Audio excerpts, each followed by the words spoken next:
The $100 million echo chamber. In this video, we're going to talk about the illusion of success and most importantly, why you as a CEO, leader, and or venture private equity supported company, you got to be aware of this, okay? My name is Phil. I've been an executive counsel for over 19 years in 3 continents or over 3 continents, and over $200 million that I've helped my clients make over the last 19 years. In today's video, I want to talk about that echo chamber that sometimes leaders find themselves in, and they wonder why things have happened the way they've happened and they didn't see it coming. Why is this important? A great leader walks into a meeting, all right, and they walk into the meeting, they're smart, they're beautiful, they look amazing. They walk into the meeting, and around the table are smart people, experienced people, loyal people, people he trusts. He sits down and the pleasantries go on, and in about 3 hours later, everyone agrees on what he has presented, and after he has presented, the strategy is approved. Everybody's like, yeah, let's go. It's a great strategy. The plan moves forward. Now the kicker.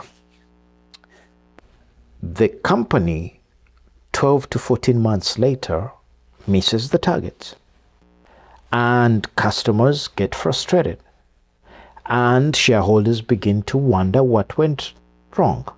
Key talent begins to leave, and whilst all that is happening, naturally the margins begin to sink, and everyone begins to ask, how did this happen? How did you not see this coming? Well, I'll tell you why you didn't see it coming. It's simple.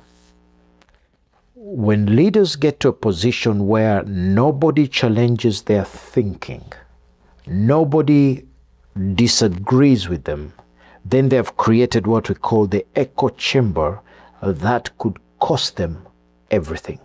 Why is this important? This is important because success creates a certain illusion, a certain dangerous side effect. And that side effect is where in your echo chamber that you've built around yourself, the bigger the company, or the bigger the echo chamber, the bigger the title, the more that people are going to stop coming to challenge.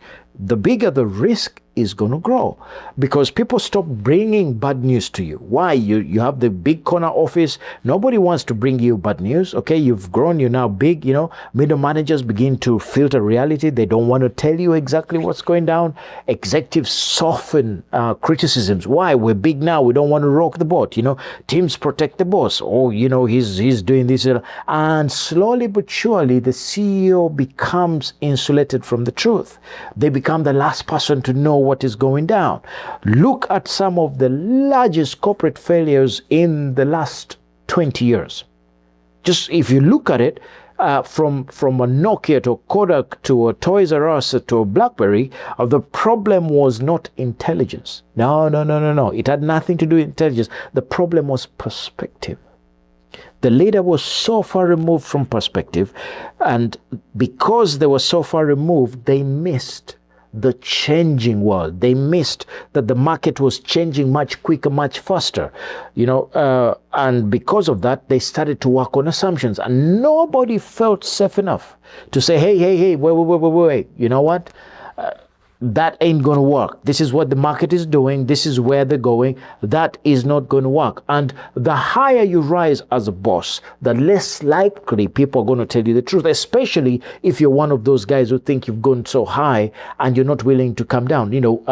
There's famous stories of great leaders who have consistently gone to the foot soldiers. They've consistently visited their shops. They've consistently visited their factories. They've consistently asked, the customer who walks through the door, what do they like? What don't they like? What could we do better? What are those things that really annoy you? Consistently, okay? There's a famous story of where, Jeff Bezos has sat in customer service just to listen and know what are people saying so that we can remain ahead of that. Why? Because when you become bigger, you're so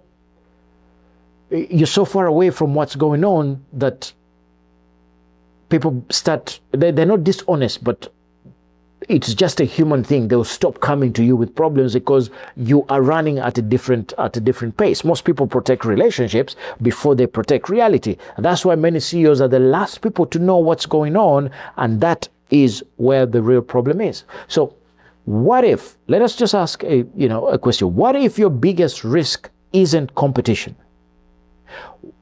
What if it's agreement? What if the most dangerous sentence in your company is,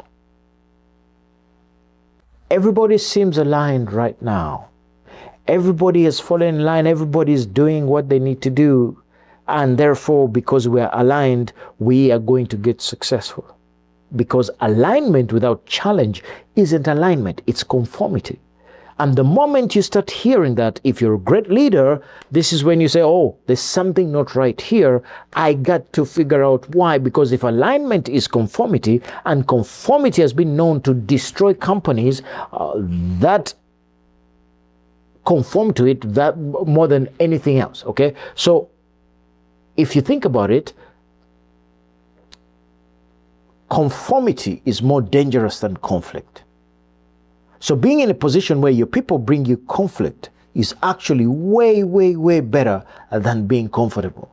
That's why the strongest CEOs I know don't look for agreement. They're actively looking for dissent. They're looking for people to push back. And they will tell you, I like that guy, why? He challenges me. I like that lady, why? She tells me the way it is, straight in my face. They reward uncomfortable truths. You know, there's a great story. I think it's, I think Sony, the guy who started Sony, he actually went and hired their greatest critique to be the company's critique. Somebody who loved their product so much, but also gave them so much crap. They would go into the shops and they would find out about the Sony product and they would come and give them real feedback. I think that person went on to even work for Sony long term. Why? Because great leaders understand that direct feedback, that conflict is important to give us perspective so that we know exactly what's going on in the market.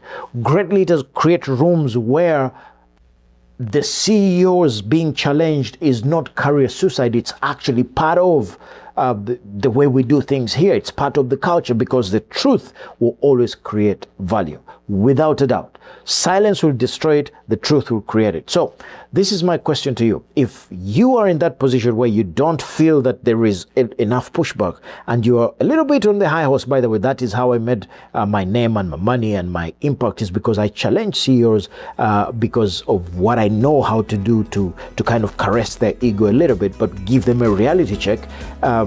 Most of the time when they wake up to it, they become much better leaders because they have a real feeling of what is going on. And when you get to that stage as a CEO, things become much better, much easier for you. Most importantly, you become more successful. So if this kind of resonated with you and you feel like, yeah, I kind of feel it, I don't get enough conflict, I don't feel my people tell me all the truth, now could be the time where you get that culture autopsy from us, which will help you to understand what people are thinking out there. But most important, get the executive brief.